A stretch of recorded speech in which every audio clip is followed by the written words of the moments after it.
புதிய தலைமுறையின் விரைவு செய்திகளுக்கு வரவேற்கிறோம். தமிழகம், இந்தியா, சர்வதேசம், வணிகம், விளையாட்டு போன்றவற்றின் முக்கிய நிகழ்வுகளை நாம் பார்க்க இருக்கிறோம். முதலில் தமிழகத்தின் முக்கிய செய்திகளை பார்க்கலாம்.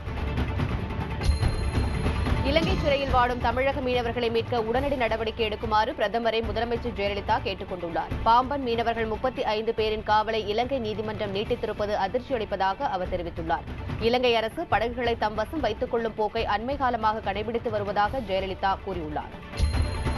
இலங்கையில் சிறைகளில் உள்ள தமிழக மீனவர்களை விடுவிக்க வலியுறுத்தி ராமநாதபுரம் மாவட்ட மீனவர்கள் போராட்டத்தை தீவிரப்படுத்த திட்டமிட்டுள்ளனர். இலங்கையில் சிறைகளில் அடைக்கப்பட்டுள்ள 76 மீனவர்களை விடுவிக்க கோரி ராமநாதபுரம் மாவட்ட மீனவர்கள் இன்று 8வது நாளாக வேலைநிறுத்த போராட்டத்தில் ஈடுபட்டு வருகின்றனர்.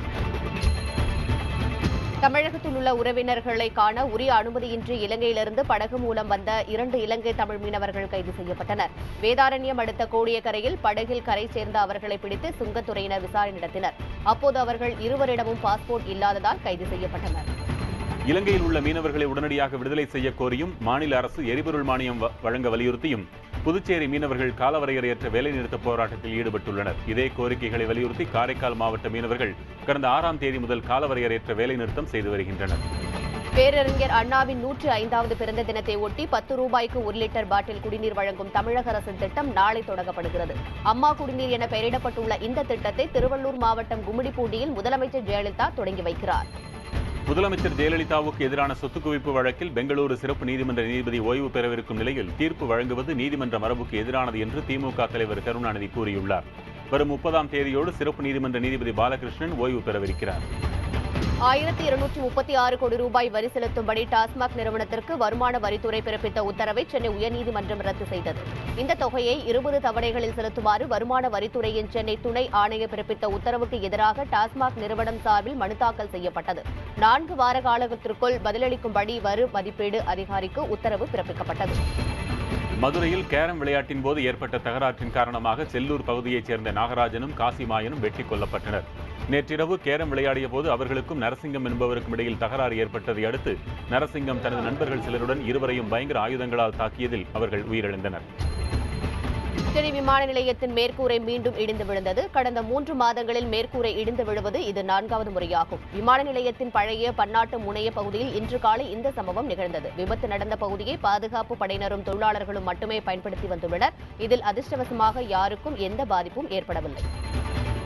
ஆந்திராவை ஒட்டியுள்ள மத்திய மேற்கு வங்கக்கடல் பகுதி வளிமண்டலத்தில் மேலடுக்கு சுழற்சி நீடிப்பதால் அடுத்த 24 மணி நேரத்திற்கு வட தமிழகத்தில் மழை நீடிக்கும் என சென்னை வானிலை ஆய்வு மையம் தெரிவித்துள்ளது. மழை அளவை பொறுத்தவரை கடந்த 24 மணி நேரத்தில் அதிகபட்சமாக தருமபுரி மாவட்டம் ஆரண்டஹள்ளியில் பதிவாகியுள்ளது. இதுவரை தமிழக நிகழ்வுகளை பார்த்தோம். இனி தேசிய அளவிலான முக்கிய செய்திகளை பார்க்கலாம். ஒடிசாவில் பாதுகாப்பு படையினருடன் நடைபெற்ற துப்பாக்கிச் சண்டையில் மாவோயிஸ்டுகள் 14 பேர் கொல்லப்பட்டனர். மால்காங்கிரி மாவட்டத்தில் பாதுகாப்பு படையினர் வழக்கமான ரோந்து பணியில் ஈடுபட்ட போது இந்த சம்பவம் நடந்தது. கொல்லப்பட்ட மாவோயிஸ்டுகள் சத்தீஸ்கரில் கடந்த மே மாதம் காங்கிரஸ் தலைவர்கள் உள்ளிட்டவர்களை கொன்ற சம்பவத்தில் தொடர்புடையவர்கள் என தகவல்கள் வெளியாகியுள்ளது. ஒருங்கிணைந்த ஆந்திரா கோரிக்கையை வலியுறுத்தி சீமாந்திரா பகுதியைச் சேர்ந்த மத்திய அமைச்சர்கள் மற்றும் காங்கிரஸ் எம்பிக்கள் ஹைதராபாத்தில் இன்று கூடி ஆலோசித்தனர். 46 நாட்களாக நடைபெற்று வரும் போராட்டத்தால் தெலங்கானா குறித்து மத்திய அரசுக்கு மறுசிந்தனை ஏற்பட்டிருப்பதாக அவர்கள் கூறினர். இது தொடர்பாக சோனியா காந்தியை சந்தித்து பேச முடிவு செய்யப்பட்டுள்ளது. ஜம்மு காஷ்மீரில் பாதுகாப்பு படை நடத்திய தாக்குதலில் 5 இளைஞர்கள் உயிரிழந்த சம்பவத்தை கண்டித்து காஷ்மீர் பள்ளத்தாக்கு பகுதிகளில் முழு போராட்டம் நடைபெற்றது. ஸ்ரீநகர் உள்ளிட்ட பகுதிகளில் கடைகள், வர்த்தக நிறுவனங்கள், கல்வி நிறுவனங்கள் மூடப்பட்டன. பேருந்துகள் இயக்கப்படாததால் இயல்பு வாழ்க்கை பாதிக்கப்பட்டது.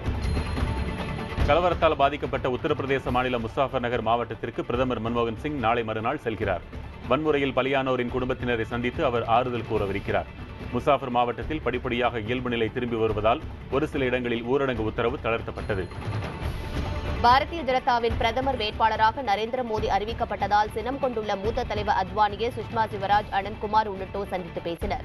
பிரதமர் வேட்பாளர் தேர்வு குறித்து யாருக்கும் அதிருப்தி இல்லை என சுஷ்மா சிவராஜ் பின்னர் தெரிவித்தார். நரேந்திர மோடியை பிரதமர் வேட்பாளராக அறிவிக்கக்கூடாது என்று அத்வானி ஒருபோதும் கூறியதில்லை என்று பாரதிய ஜனதா கட்சியின் தலைவர் ராஜ்நாத் சிங் தெரிவித்துள்ளார். பிரதமர் வேட்பாளர் விவகாரத்தில் பாரதிய ஜனதாவுக்கு RSS எந்த நெருக்கடியும் தரவில்லை என்றும் ராஜ்நாத் சிங் குறிப்பிட்டார். நரேந்திர மோடியை பிரதமர் வேட்பாளராக தேர்வு செய்ததன் மூலம் பாரதிய ஜனதா அழிவு பாதையில் செல்ல தொடங்கிவிட்டதாக பீகார் முதலமைச்சர் நிதிஷ்குமார் விமர்சித்துள்ளார். பாரதிய ஜனதாவுடன் உறவை முறித்துக் கொள்வது என தனது கட்சி எடுத்த முடிவு சரியானதுதான் என்றும் அவர் தெரிவித்துள்ளார். பாரதிய ஜனதாவின் பிரதமர் வேட்பாளராக நரேந்திர மோடி தேர்வு செய்யப்பட்டிருப்பதை காங்கிரசும் விமர்சித்துள்ளது. இதுகுறித்து ட்விட்டர் சமூக வலைதளத்தில் எழுதியிருக்கும் திக்விஜய் சிங், RSSின் மிரட்டலுக்கு பணிந்து பாரதிய ஜனதா இந்த முடிவை எடுத்திருப்பதாக கூறியுள்ளார். மக்களவைத் தேர்தலுக்கு முன்பாக பிரதமர் வேட்பாளரை காங்கிரஸ் கட்சி அறிவிக்காதது என்று மத்திய அமைச்சர் RBN சிங் கூறியுள்ளார். தேர்தலுக்கு முன்பே பிரதமர் மற்றும் முதலமைச்சர் பதவிகளுக்கான வேட்பாளர்களை அறிவிப்பது காங்கிரசின் மரபு இல்லை என அவர் தெரிவித்தார். நகர்ப்புறங்களில் வாழும் ஏழைகளுக்கு 15 லட்சம் வீடுகள் கட்டித்தரப்படவிருப்பதாக பிரதமர் மன்மோகன் சிங் தெரிவித்திருக்கிறார். சண்டிகரின் புறநகர் பகுதியில் குடிசை வாழ் மக்களுக்கு 2400 கோடி ரூபாய் மதிப்பில் வீடுகள் கட்டித்தருவதற்கான திட்டத்தை அவர் இன்று தொடக்கி வைத்தார்.